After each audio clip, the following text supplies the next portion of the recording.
Vamp Unit! I've got 3 things already pissing me off this morning, so bear with me as I discuss each one in further detail. Number 1, as you may hear throughout the shooting of this video, outside right now I got Weed Whacking Willie and Lawn Mowing Larry, who thought it was a brilliant idea at 7 a.m. outside my apartment to start blowing leaves around. So you can bet your ass after I'm done shooting this video, I'm going to whoop each one of their asses accordingly.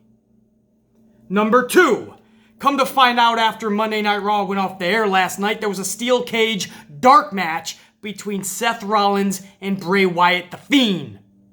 This is wrong for so many reasons. First and foremost, what happened to the draft? What happened to no more wildcard rule? What happened to brands actually sticking? And there's now an exclusivity roster to each brand. What happened to no more blurring the lines and confusing not just your casual fans, but confusing the shit out of your diehard fans?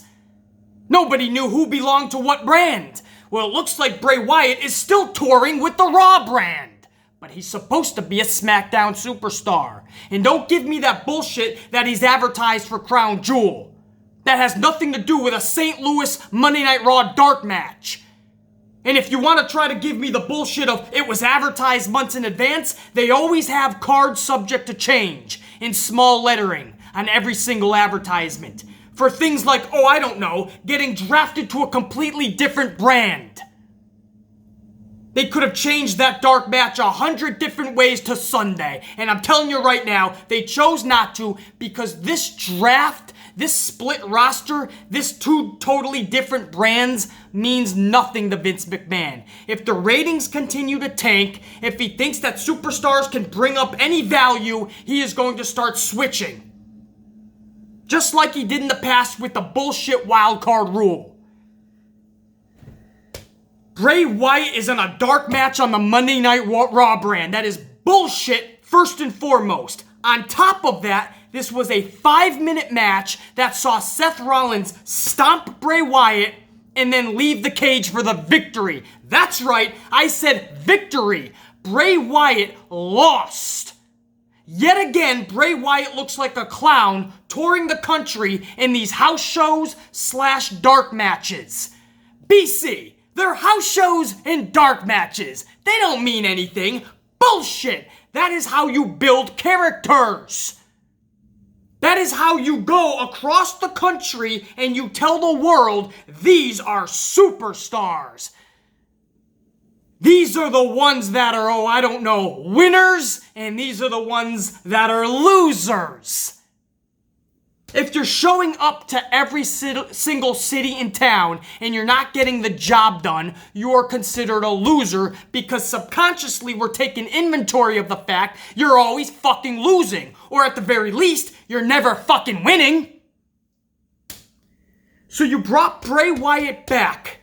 You brought this new Fiend character that took over the wrestling world. He was the hottest superstar by far. Fuck this man Becky Lynch shit. This was Bray Wyatt, the Fiend. He captivated the wrestling world, and what did you do? For the last several months, you would put him in a feud where you knew from day one, Vincent Kennedy dipshit knew from day one, that he was never gonna have Bray Wyatt be the ultimate victor. Bray Wyatt has showed up to Hell in a Cell in every city and town across the country since in dark matches and house shows, and he has not gotten the job done. He has gotten his ass kicked around the country by Seth Rollins. At Hell in a Cell, he looked like a joke. So bad he got beaten that the ref had to stop the match. Because the ref feared for how bad Rollins was beating the shit out of Bray Wyatt. So then they make another match for Crown Jewel.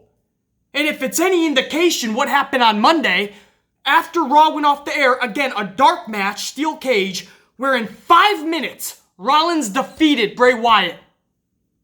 That is where I see their matchup Thursday in Saudi Arabia going.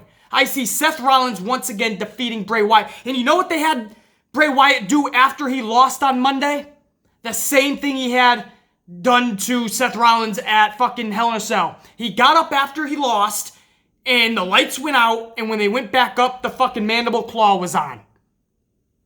So Bray Wyatt is supposed to look like a badass even though he lost. Same thing at Hell in a Cell. Yeah, it was a no contest or whatever you want to fucking call it. To me, that means Bray Wyatt lost. He didn't leave with any prize.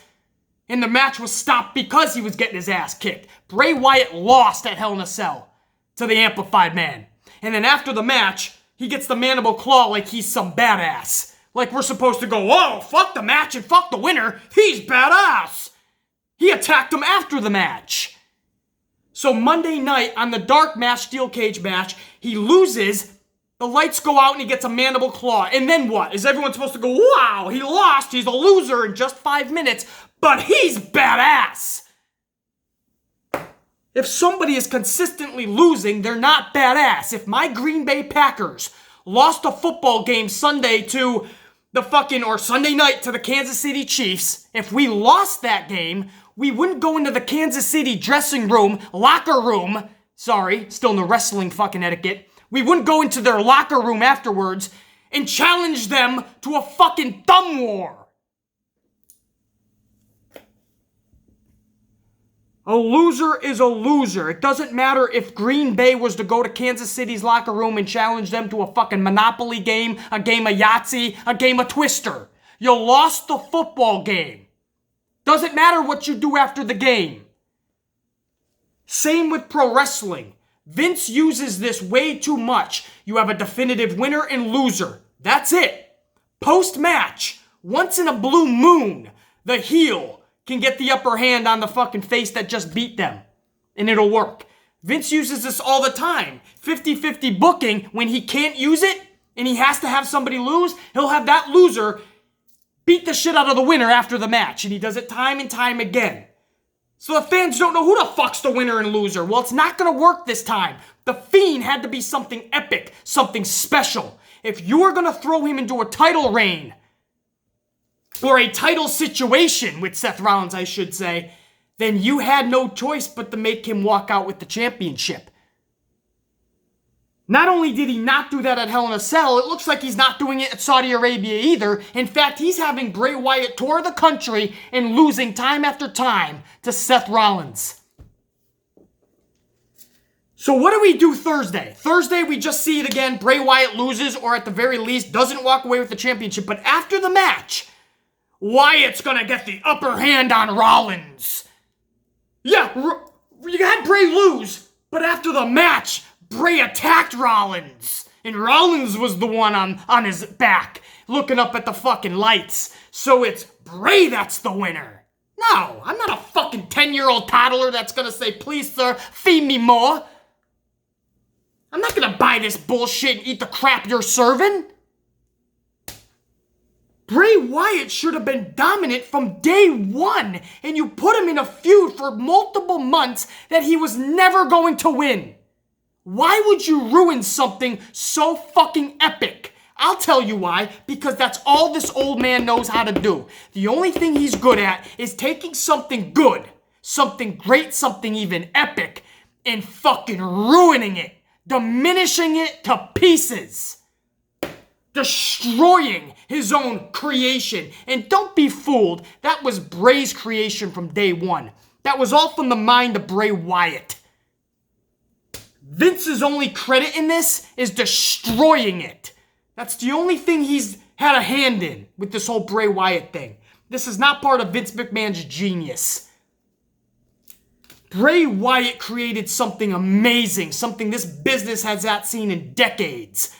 And Vince McMahon has made sure that he has done every last little thing to destroy it. That is the truth. So you got Lawn Mowing Larry and Weed Whacking Willie outside that are pissing me off. You got this dark match that happened after Monday Night Raw that is a clear indication of what's to come. And a total misutilization, a destruction of Bray Wyatt already. And number 3 is the fact that they ended Monday Night Raw on air last night with Lana, Rusev, and Lashley. Listen, I don't mind this story. The fact that they're even dedicating time to a story is fucking mind-boggling, so I'll take it. But this is a story that should either be starting Raw or maybe in the middle of Raw. You're telling me that the hottest story right now on Monday Night Raw is Lana, Rusev, and Lashley, I am going to laugh at that if I'm not banging my head against a concrete wall. Because that is mind-bogglingly stupid. I don't even mind this story. I'll go along with it. It's good to see Rusev finally getting something. It's good to see Lashley getting something. Lana's sexy as fuck. Have her go out there and show some leg, and I'm into it. But ending Monday Night Raw yet again when we all came together as a community and said, hey, that ending Raw shouldn't happen, right? Because they tried this experiment before and it failed. We were very vocal about how much it failed. So what does he do? He does it again. And this is what I mean about this company either being disconnected from their audience and or not giving a shit about their audience. And it's clear that they haven't given a shit and have been disconnected from their audience for years now. And that is going to be their ultimate destruction if they don't pull their heads out of their asses. Anyway, for those of you that didn't see yesterday's video, because I promoted on Twitter and on Instagram that this was going to be my comeback video. I went on vacation for almost 2 weeks, and this was supposed to be my comeback video, but I put up a video yesterday because I was pissed off yesterday too, because come to find out, not only did Chad Gable's name get changed to Shorty Gable, but then they changed it to Shorty G, so I had to make a video about that. If you didn't check it out after this review. I'll have it in one of these boxes left or right. Just click on that after this video, and that'll take you over there. For those of you that didn't see it, and this is your first video that you're seeing of me being back, thank you guys for sticking with the Amplified, man. I am back, and we are refreshed, as you can tell, re-energized and re-amplified. So it's going to definitely be a fun review. I say we get started, man. We got 3 hours to go over. Let's get it kicking. Raw started with Paige. She introduces the Kabuki Warriors. Asuka and Kairi take turns grabbing the mic from Paige and interrupting her, so Paige is like, what's going on? It doesn't take long for Asuka to further this altercation by spritzing the green mist into Paige's eyes. Paige is yelling, I can't see. She's grabbing a towel of trainers are in. She goes to the outside. Asuka jumps to the outside to even further the altercation some more, but Becky Lynch's music hits and comes out. Now, I would have liked to have seen Asuka further this with Paige and give her some stiff shots and really take her down. But Paige is not cleared for any competition, which means she cannot take any hits at all. That sucks, because it would have been really good for this segment if Asuka and Kairi could beat down Paige a little bit. But Paige is not allowed to take any shots. It was only the green mist. And again, Asuka made it look like she was going to deliver some blows on the outside to Paige, but Becky Lynch comes out. Becky Lynch ends up taking out both Kairi and Asuka, and we go to commercial break. The first commercial break of Raw. When we come back from break, it's Becky versus Kairi one-on-one. So Becky, Raw Women's Champion, taking on one half of the Women's Tag Champions. So in a way, champion versus champion. They win a solid 15 minutes, Becky and Kairi. Messy for the most part, but physical throughout, so I was into it. It was messy throughout, there's no doubt about it, guys, but very physical at times, and that's what kept me kind of into this. The finish saw Becky tap out Kairi via the disarmer. However, just seconds before, Becky was actually pinned by Kairi after Kairi nailed Lynch with a backhand, a devastating backhand. The ref had to stop his count early because Becky just didn't get her arm up in time. So the ref, you could clearly see, kind of stopped his count. But I'm not supposed to be telling you this because Vince wouldn't like that. I'm exposing the business a little bit. Sorry, Vince.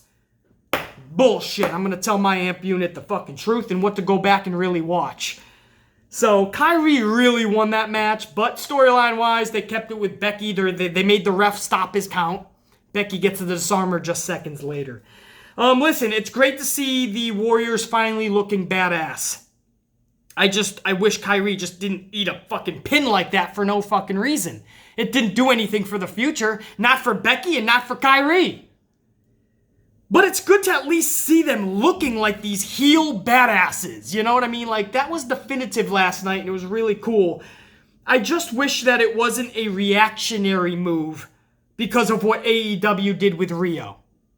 I still stand by that. If you honestly don't think that Asuka and Kairi got tag titles because of Rio, then you got a couple two-tree screw looses up in your dome piece that need to be retightened and rebolted.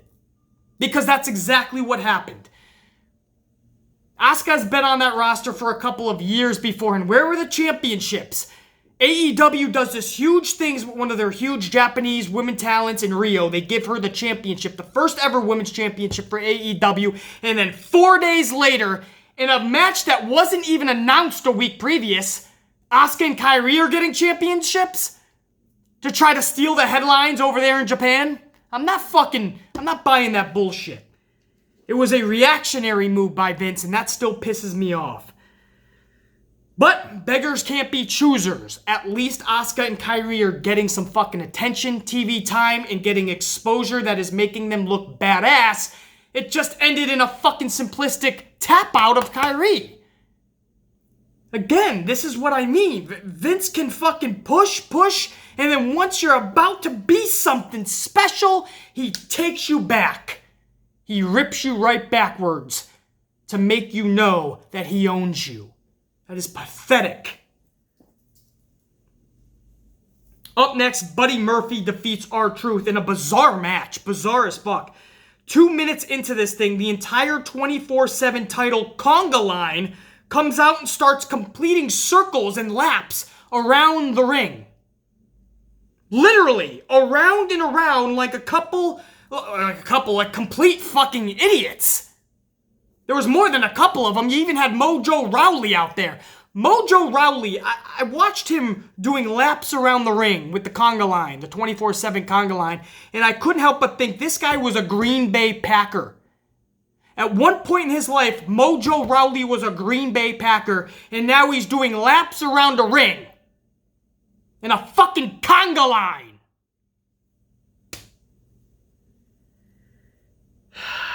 Literally, all these guys are just doing laps like idiots. They were like going around and around in a carousel without the fucking horses. Going on a merry-go-round without any fucking Mary.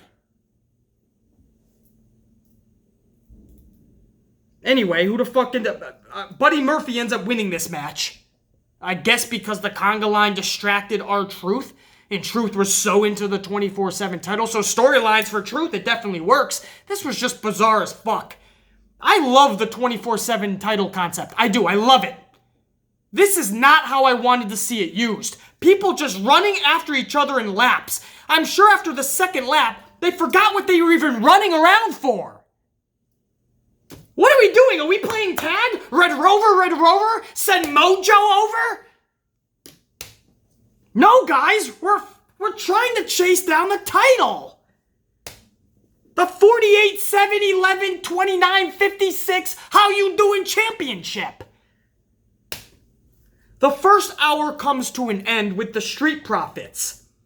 And they are saying absolutely nothing of importance on the microphone. Literally, they just had them, instead of being backstage, they put them in the middle of the ring. And they just screamed, "We want the smoke," 94 times. 500 people in the audience started screaming it too. "We want the smoke! We want the smoke! We want the smoke!" And they bounced around the crowd like the glorified cheerleaders that they've been reduced to. Taxes. Paying taxes are more fun than watching the Street Profits spew bullshit. And I like this team in NXT. I don't know what the fuck Vince did to that. I've seen Vince ruin people before. This is on a whole nother level. I don't want the smoke. Keep the smoke. I am sick and tired of Vince McMahon treating his black wrestlers like cheerleaders or clown show jokes. You tell me how many black superstars made it in that company based on just pure badassery. You can't. And don't give me The Rock, because Vince loves his Samoan heritage fucking wrestlers. Don't give me Booker T, because we know there's a love-hate there that's been there from day one.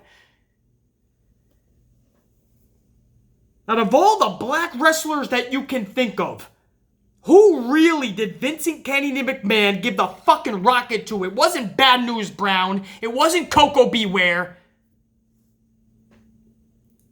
Wasn't Shelton Benjamin. It's not fucking Bobby Lashley. This will be his biggest fucking storyline he'll ever fucking see.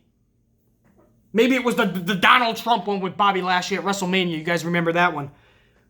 Vince McMahon, Donald Trump, the head shaving shit. Farouk, Ron Simmons, Ahmed Johnson. None of these guys were going to be Vince's top motherfucker with the championship for multiple months. It wasn't going to happen. But if you're a fucking sideshow and you can make Vince McMahon laugh, like the New Day, Kofi may get the championship. If you can make Vince McMahon laugh, like the fucking Street Profits, maybe you'll get tag titles. R-Truth stuck around being a comedy act, but if you're not a comedy act, if you're a black wrestler and you're not a comedy act, I feel for you. I really do. Because I don't know how far you're getting in this company.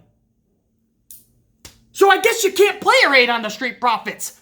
That's their only way they can be something in the eyes of Vince McMahon. So more power to them. Feed the system.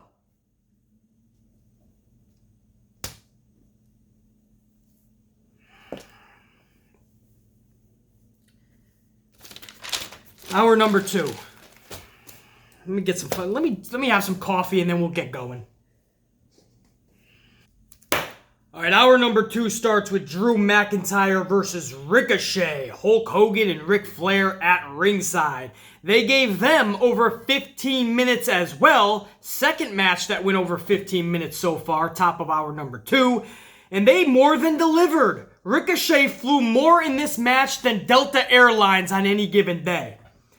McIntyre looked dominant, Ricochet looked resilient, everybody wins in this. Just watching Hogan and Flair out there was the right touch of nostalgia.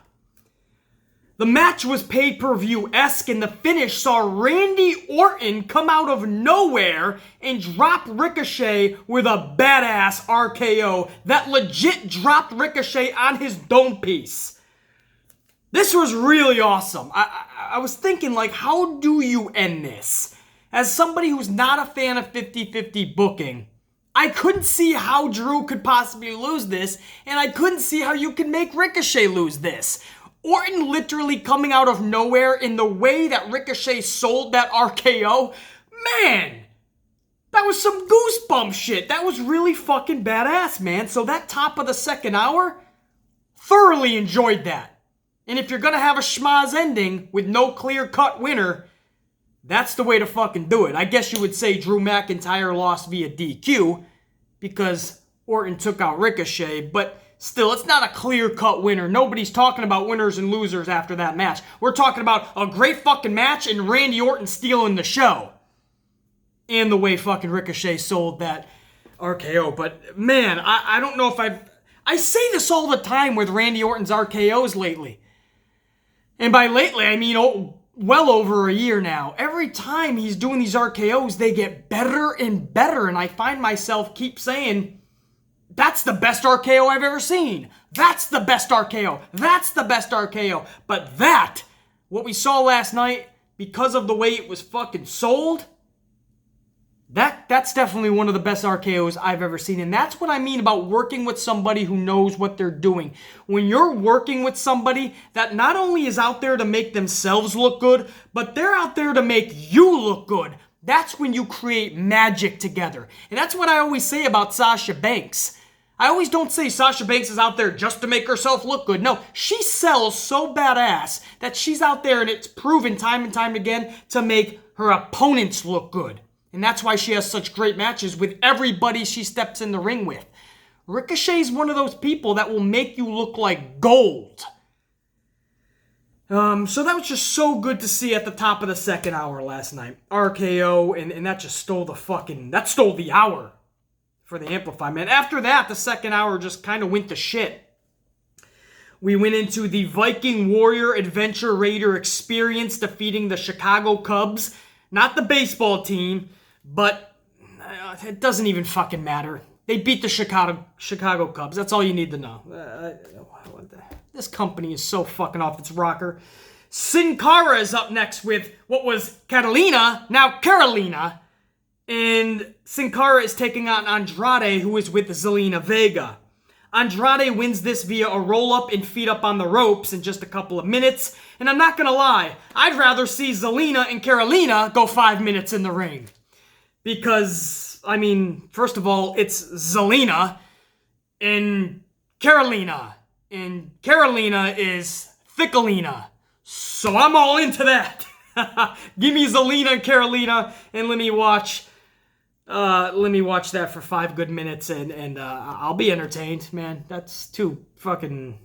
Yeah, I'll be entertained. And after Raw went off the air, Zelina Vega and I believe Andrade, they were interviewed for WWE.com, I believe. And Zelina said one way or the other, I will be seeing Carolina in the ring next week. So it looks like we may get that. That'll be fucking badass, man. I think I'll enjoy that even more than Andrade and Sin Cara. Other than that, I don't know where this is going. I'll reserve any more negativity to it until I see a little bit more of where it's going, especially with the additions of Zelina and Carolina, who again was formerly Catalina. So I don't know. They kind of called her both names last night. So I don't know where they're going. It looks like she's going to be Carolina. I'm spending way too much time on this fucking bullshit segment. Moving on. We ended hour number 2 with Charlotte Flair and Natalya taking on the Iconics. Now, the Iconics showed more confidence last night than all of their matches combined in the past. So that's damn good to see. I'm still pissed at the missed opportunity that this company had with the Iconics when they had the tag titles, and they should have all along been losing, or I'm saying winning. Let me go first and foremost. They should have been winning via cheatery and cowardness. But when it was time to lose those titles, it should have been to Asuka and Kairi. That was a missed opportunity. The Iconics had the titles. They started the win with cheatery and being cowards. And then you inserted Alexa Bliss and Nikki Cross for no fucking reason at all. And we all know how that turned out. And in the end, Kairi and Asuka ended up getting the titles anyway. In insignificant, irrelevant fashion. In a match that wasn't even announced a week previous. They just threw it out there on a pay-per-view and Asuka and Kairi got tag titles. This was a missed opportunity to build up the Iconics, and then when Asuka and Kairi got the titles, it was a big moment for them. So I'm still pissed off about that. But back to this match. This was obviously Charlotte and Natalya to win this. Natty ended up tapping out Billie Kay via the sharpshooter. So again, after you had Drew McIntyre and Ricochet with the badass Randy Orton interference, the second hour went to shit. Now, it picked up at the beginning of the third hour, no doubt. The third hour started with Seth Rollins taking on Eric Rowan, Falls Count Anywhere. Another match. This is the third match now of the night that went over 15 minutes. It was actually entertaining. They went into the crowd, into the lobby, the concession area, backstage, tables, ladders, chairs, you name it, it was used. In the end, it took a forklift to defeat Eric Rowan and secure Rollins the victory. I love the finish. Rowan losing via the forklift is an out of sorts for Rowan. And a way that doesn't completely destroy the dude, or at least destroy him any more than he already was. Right? It kept any dominance that he will have on the Raw brand, it kept that intact. I mean, you can't really fault somebody for losing via a forklift. We've seen that in the past, by the way, the forklift finish, but it fit this scenario perfectly. So, for Rowan, not too much harm was done there. And Rollins, he's just fucking awesome in just about every match he's in. So, I got no reservation on the Rollins winning this thing either. Rollins is, if... I left this on Twitter as well. If Rollins just learned to worry less about being the locker room leader and worried and focused more on himself, he'd be better off. Sometimes it's better to just shut it and just show through your actions how good you are.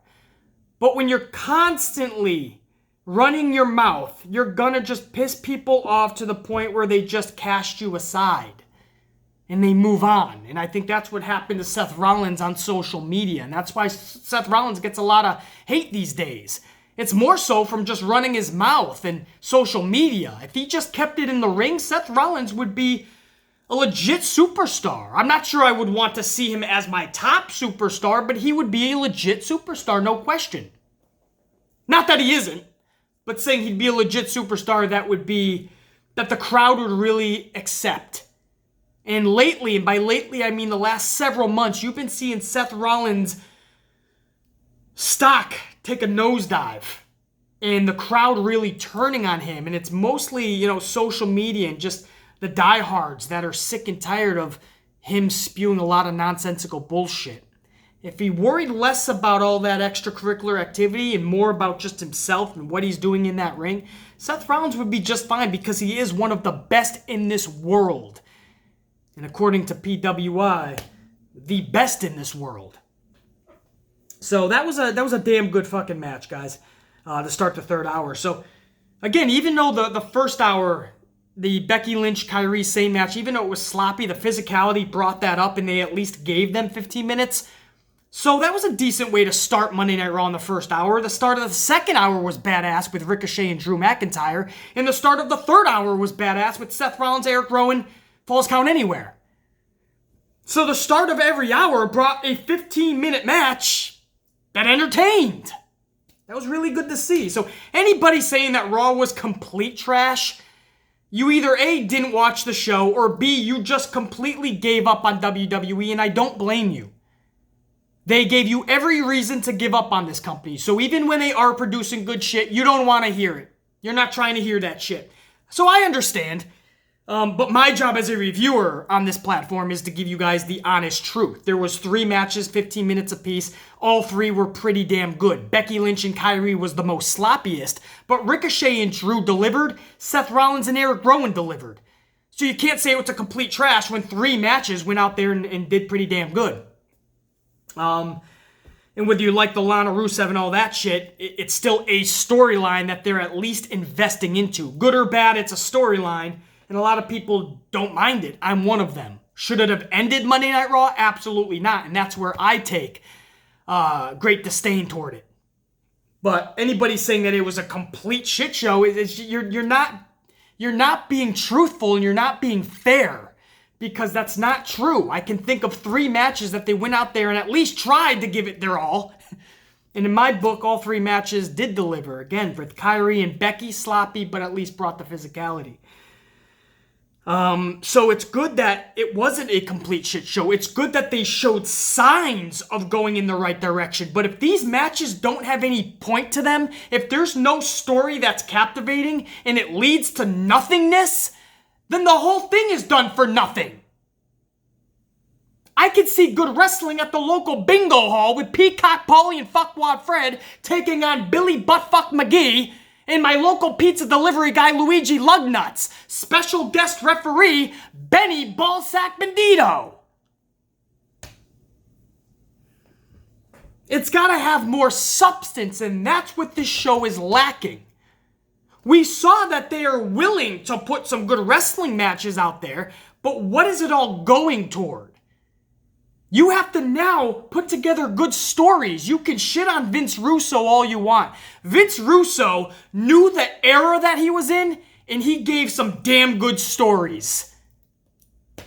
Whether you liked them or not, whether you thought it was too gratuitous or too controversial, he put it out there, man. And it was entertaining for the most part. He knew the era. There's no good storytelling in this company anymore. None. It seems like lately we can only hope for good wrestling, and when we get that, it's good. But then we're like, where's the story, man? What is this leading to? Every 3 weeks there's a new fucking pay-per-view, so even if it does lead to something, it's on to the next. Or the first if you're gonna do it in multiple months, a feud, the first 1 or 2 pay-per-views is nonsensical. A count out, a disqualification, a referee stops the match just to get us to the next pay-per-view. Where they'll do it again. I miss back in the day where there was only 4 pay-per-views, and this is before King of the Ring even. It was Royal Rumble, WrestleMania, SummerSlam, Survivor Series. And from January to fucking April, you would build up A big badass feud, multiple feuds, IC title, tag titles, heavyweight championship, 2 side feuds. And it took 4 months, and when you got to WrestleMania, you needed to see that pay-per-view. And then another 3 to 4 months to get us over to, 3 months really, to get us over to SummerSlam. But for 3 months, you wanted to see these individuals get it on, and they finally are going to do it at SummerSlam. And then it took another 3 months to get you over to Survivor Series, where you had to see these 3-month feuds that were built up beautifully. You'd have to see all these individuals get it on, and you would at Survivor Series. And then a few months later, Royal Rumble. Now it's every 3 fucking weeks. I'm sure they just gave up on storytelling. They're gonna forget everything anyway because we're giving them so much bullshit to try to digest. We went on third hour, AJ Styles versus Humberto.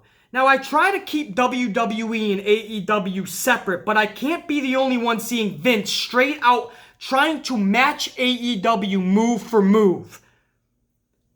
You look at Rio in getting the championship, first ever women's champion in AEW, a big Japanese sensational story, and then 4 nights later, in an impromptu match, Asuka and Kairi get the tag titles. You think that's coincidence? Asuka gets no championships before. She's basically irrelevant her entire fucking WWE run, aside from the Royal Rumble victory that led to nothing. Led to her winning streak being fucking obliviated at WrestleMania. So Asuka's nothing. Kairi debuts and she's absolutely nothing. And then 4 days after Rio wins the AEW championship, 4 days later in a match that wasn't even announced before AEW's event, Asuka and Kairi get championships. Gee, that wasn't to steal some headlines over there in Japan. Come on, man. Think! Vince tried to match that move for move. And then you go on to what Rollins and Rowan did at the top of the third hour last night. Falls Count Anywhere, and they were fighting up at the concession area. Didn't we just see this a couple of nights ago? AEW Dynamite with Cody and Chris Jericho? The concession stand brawl? And there's Rollins and Rowan just 5 nights later. Come on, bro! Use your noggin, move for move. They got this guy, Sammy Guevara, right? He's over there in fucking AEW. Sammy's gonna fucking be a part of this new inner circle. He's gonna be catapulted to rock star status. He already kinda is when you rub shoulders with Chris Jericho. So Sammy Guevara now is over there in AEW, and Vince comes up out of nowhere with Humberto. No mask, no nothing, it's Humberto. Kind of like a spitting image of Sammy in AEW. This baby-faced, slick, young dude looks no more than 19. Humberto just looks like the answer to Sammy. Everything looks like a match move for move. Looks like Vince McMahon is a lot more concerned with AEW than they want to lead you to believe they are. I'm seeing a lot of copying here with Vincent Kennedy and AEW. Anyway, a decent match. Styles defeats Humberto via the calf crusher. Post-match, AJ Styles delivers a Styles clash to Humberto. And then the Street Profits come out and bring the smoke! I don't know. That whole thing. Seriously, what was any of that for, man? And that was actually the main event. Because there was no wrestling main event. So your main event was AJ Styles versus Humberto. The main event was a fucking King's Court with Lana and Rusev. Lana claims that Rusev just wanted to have a baby with her. Just sex and wanting a baby. And that Lashley told her that Rusev cheated on her. Rusev denies this and Lashley hits the ring. Rusev has the upper hand until Lana hits him repeatedly with a kendo stick. To no avail, Rusev doesn't sell it, but when he turns around, Lashley gives a devastating low blow. Lashley gets the upper hand, and Lashley and Lana make out middle of the ring as we fade to black. I don't mind the story. That's cool. You want to give us that story? Hey, at least Lashley and Rusev have something of substance. I'll take it. See a sexy Lana out there as an added bonus, a cherry on top? I'm in. And you can't play or hate my boy Lashley getting it in. That's awesome. But why is this the main event of the show? Why is this ending Raw? Why should that be the lasting impression? Your 3-hour Raw, your biggest storyline is Lana, Rusev, and Lashley. Think about that. You couldn't start the show off with that. You couldn't have that in the middle of Monday Night Raw. And that's why I say this company is clueless and is just off its rocker. That should be just one of 5 awesome stories that we are witnessing on Monday Night Raw. I'm being generous. It's a 3-hour show. We should have 5 epic stories going on right now. 5. I can't tell you one. It certainly isn't Rollins and Bray Wyatt. Street Profits and Humberto in the club. That's not even a story yet. Who is it? Who's Ricochet and Orton? That just came out of nowhere like an RKO. I can't think of anything but Lana, Rusev, and Lashley. That's a problem. It's a 3-hour show. We should have 5 epic stories. Lana, Rusev, and Lashley should be in the first 2 hours.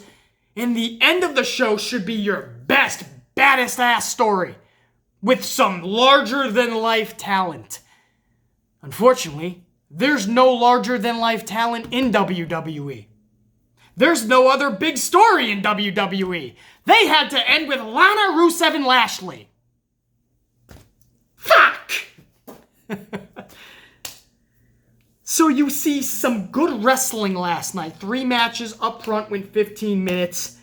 You see some signs of going in the right direction, but no good storytelling. Still no signs of good storytelling to come. Still no larger-than-life characters, and still no signs of larger-than-life characters about to be created. You see the same old redundant shit mixed with a little good shit here and there. Right? They throw you a little fucking biscuit every now and again. Fuck your biscuits! Is it so hard to ask for a complete good show? We have been asking for over 5 years. You have 617 creative writers, supposedly. You can't put together a solid show? Come on, bro!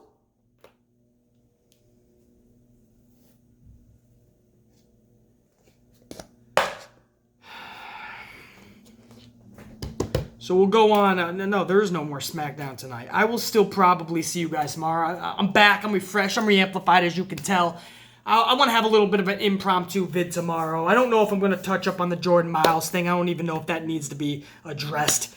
This thing took on a life of its own, and it's gotten fucking ridiculous. But I will hopefully try to have an impromptu video tomorrow. As always, stay subscribed, notified. You'll be the first to know, obviously.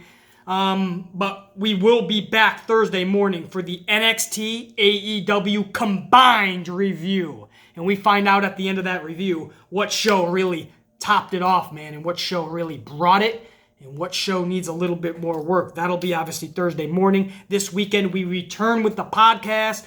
And obviously, sometime this week, we are going to have, I'd like to have it that night, the Crown Jewel review. So it's a big week on the channel for the Amplified Man to return. So I'm glad I'm back, and good to be back talking with you guys pro wrestling, man. So rock out your Tuesday. Let's forget this bullshit. Let's move on, man. Tomorrow is AEW and NXT, so I know that's what a lot of you guys look forward to the most. We got it coming up. The Amplified Man, as always, it's great to be back. For now, yow! Check you later.